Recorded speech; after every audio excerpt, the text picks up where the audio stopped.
Chapter 126. Goodbye Third Young Master.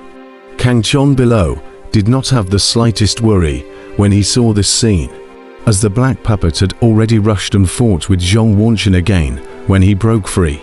The heaven escaping hand isn't completely ineffective against Yuanying stage powerhouses. It can at least restrain him for an instant. Although it's only an instant, it's enough for the black puppet. Kang Chon laughed coldly as he continued to perform the heaven escaping hand, trapping Zhong Wunshan when he launched his move. Then the black puppet took the opportunity to kill him. The two sides co-operated very cleverly, causing Zhong Wunshan to be in danger for an instant. Brat, you seek death. Zhong Wunshan was furious as he blocked the black puppet's slash before charging towards Kang Chon.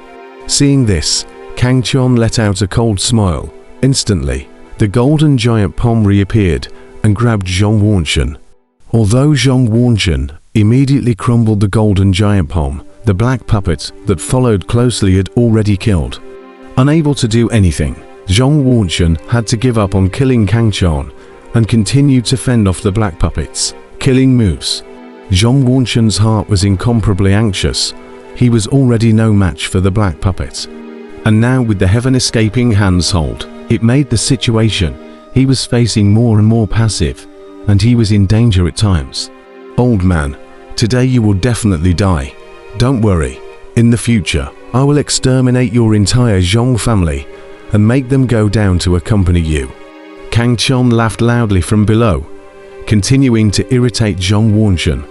Under Xiaojin's orders, the black puppets attacked more and more fiercely, killing Zhong Wunshan straight away without the power to fight back. Zhong Wunshan gritted his teeth in anger, but unfortunately, he had no way to go down and kill Kang Chon, and had to worry about the heaven tackling hands that Kang Chon was casting all the time. Boom! Under the interference of the heaven tackling hand, Zhong Wunshan finally revealed a break, and was seized by the black puppet and slashed at his chest, although he mobilized his true essence in time to protect himself. He was also sent flying out by this unparalleled slash and landed on the ground, shaking a cloud of smoke and dust. Little Jin, let the puppet continue to attack, don't stop.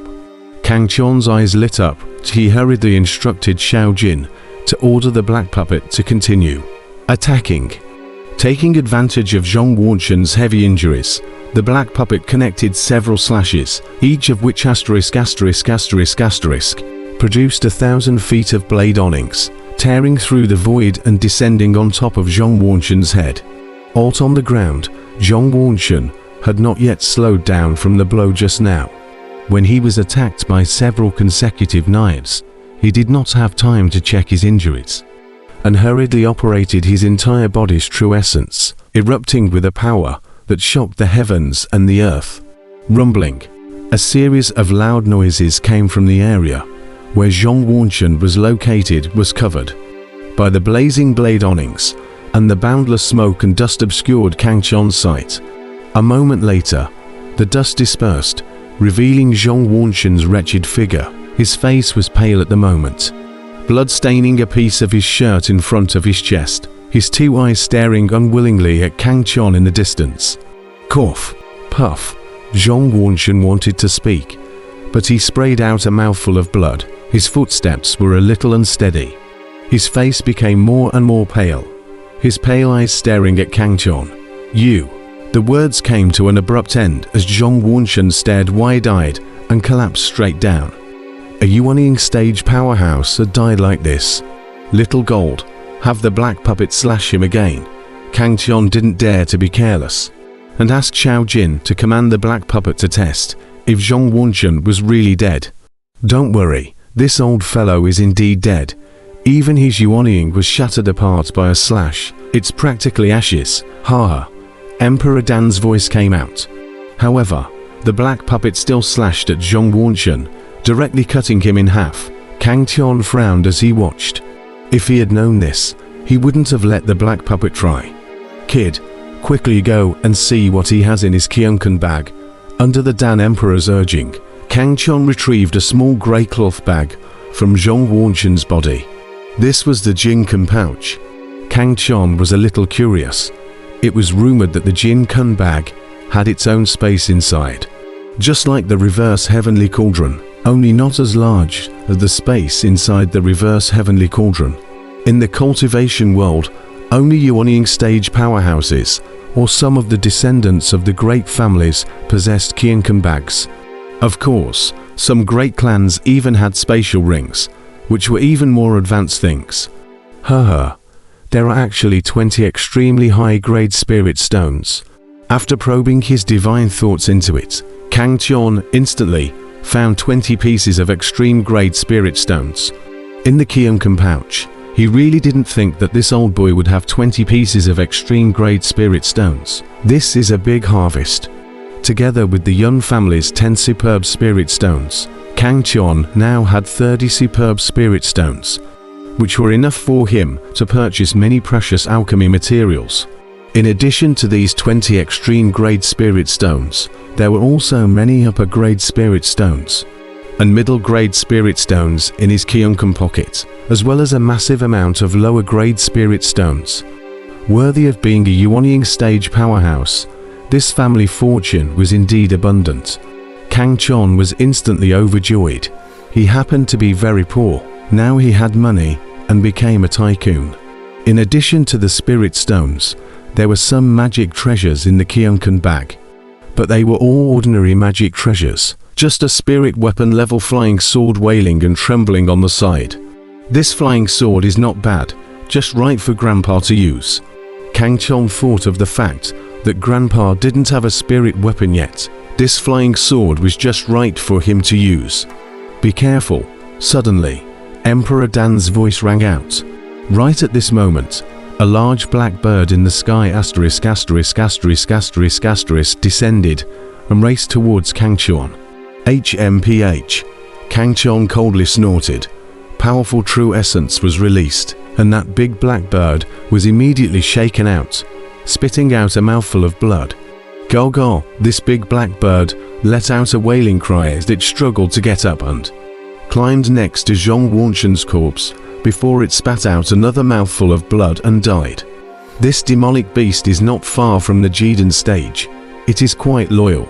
Emperor Dan let out a sigh of emotion. Kang Chon instantly recalled that not long ago, that big black bird that flew through the sky, wasn't it exactly this one?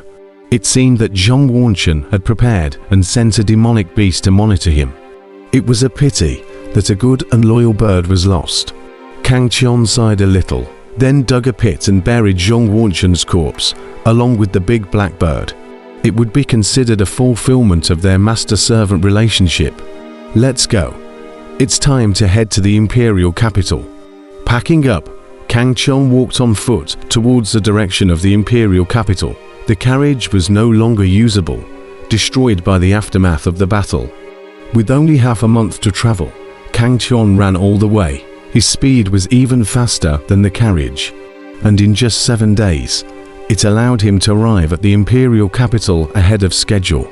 The majestic imperial capital was full of the vicissitudes of the ages, as if it had gone through 10,000 years of time. The tall city walls were covered with traces of the ages. There were also some battle marks on them, from the tragic wars that the Great Tang had gone through when it was founded. Imperial capital of the moat is very wide, deep dozens of feet, more than 10 feet wide. Inside the party, there are fierce fish demonic beasts. The usual Jiden stage cultivators go down to be bitten alive. This ancient capital was very famous in the Great Tang. It was not only a symbol of the Great Tang, but also a witness to history. It had witnessed a genius stepping into the heavenly Dao sect from here, and then became famous in the cultivation world. Finally, we've come to the imperial capital. Looking at the majestic ancient city in front of him, Kang Chon brought Little Gold forward. Walking across the drawbridge and stepping over the moat, Kang Tian and Little Gold entered the city gates. And for such lone cultivators, the guards at the city gates did not interrogate or block them. At this time, the sun was setting, and the faint afterglow reflected Kang Chon's shadow on the city wall of this ancient capital. seemingly recording the arrival of another genius. Entering into the imperial capital, what caught his eyes was a scene of prosperity and flourishing. The wide streets were bustling with traffic. The shops and restaurants on both sides of the road were lined up, and all kinds of constant shouting and selling sounds rose and fell with each other. What a lively city! Looking at the bustling scene in front of him, Kang Chon couldn't help but sigh with emotion. Worthy of being a 1,000-year-old capital, whether it's imposing or prosperous, it's not something that the heavy iron city can compare to. There were people coming and going everywhere on the main street. Cultivators could be seen everywhere among them. There was no lack of Yuanying stage powerhouses, and the Jidan stage was even more numerous. This was almost a city of universal cultivation. Not many mortals existed. Kang Chon led Xiaojin through the crowds and was dazzled by the sight. The imperial capital was just too busy and lively. I wonder if Grandpa has come yet. Forget it. It's better to go and find San Xiao first. He's the local dragon here. If Grandpa has come to the imperial capital, he'll definitely know. Kang Chon murmured, then took Xiaojin towards a shop. Baklava or Wuji Baklava Lo. This was a shop selling baklava. The shop owner was a middle-aged fat man, looking about 40 years old, with a blessed face. Hey, objective, do you want to buy some baklava? It's not that I'm bragging. Our burnt cakes here are definitely the first in the imperial capital. You won't have that shop after this village. Looking at Kang Chon's arrival, the shopkeeper cheerfully laughed. Okay, help me with 2 pieces. By the way, uncle, ask you something. Do you know how to go to Qianfu? Kang Chon smiled and said he hadn't stepped into the Jidan stage, yet he couldn't open up the valley. He smelled that this baklava had a good aroma. He didn't know how it tasted. Of course, his purpose of coming here was still to inquire about where the Jin Mansion was. Jin Mansion, little brother, this is your first time in the imperial capital, right? The shopkeeper glanced at Kang Chon and said with a smile, Jiaojin Sun Li, the 4 great families of the imperial capital. In the entire imperial capital, that's something no one knows about. Their 4 great families' mansions are located in the 4 directions of the imperial capital. The Jin Mansion is located in the west. You drive along the west street and you'll be able to see the Jin Mansion when you reach the center road. Thanks a lot, uncle. Next time I'm free, I'll come back to buy your burnt cakes. Kang Chon received the baklava and said with a smile, all right, next time I'll give you a 20% discount. The shopkeeper also laughed. Kang Chon threw Xiaojin a piece of burnt cake and followed the direction pointed out by the shopkeeper to find the west street, then traveled straight up along the road and disappeared into the crowd in no time. This golden monkey is quite spiritual. The shopkeeper looked at Kang Chon's back, his gaze resting on little gold, a hint of curiosity in his eyes. Rumor has it that the overlord of the 3 kings of Fendu also has a golden monkey.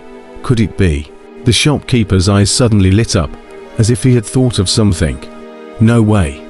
It has been recently rumored that the overlord is about to arrive at the imperial capital. Could it be that the one just now is?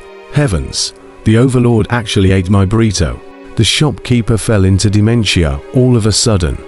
The huge imperial capital as a whole presents a square, with the imperial city as the center. There are 4 main roads leading to the 4 sides. Jiaojin, Sun and Li, for great families of the residents, is in the center of the 4 main roads on the road. When Kang Chon came to the center of the west street, he was immediately shocked by a huge mansion in front of him, only to see that the entire long street stretched 4,000 of meters, all of which were the walls of a mansion, and the main gate of this mansion was as tall and majestic as the gate of a small city. At the entrance of the mansion, there were 8 mighty stone lions that were staring with icy eyes, seemingly scanning the passing crowd. On the door plaque were 2 large, pale, dark gold characters, Jin Mansion. Shit, the place where Fatty 3 lives is so grand. Kang Chon looked dumbfounded. He had finally seen the strength of the Jin Mansion. To be able to have such a huge mansion in the imperial capital, this kind of strength could be imagined. One would have to know that the imperial city was nothing more than that, right?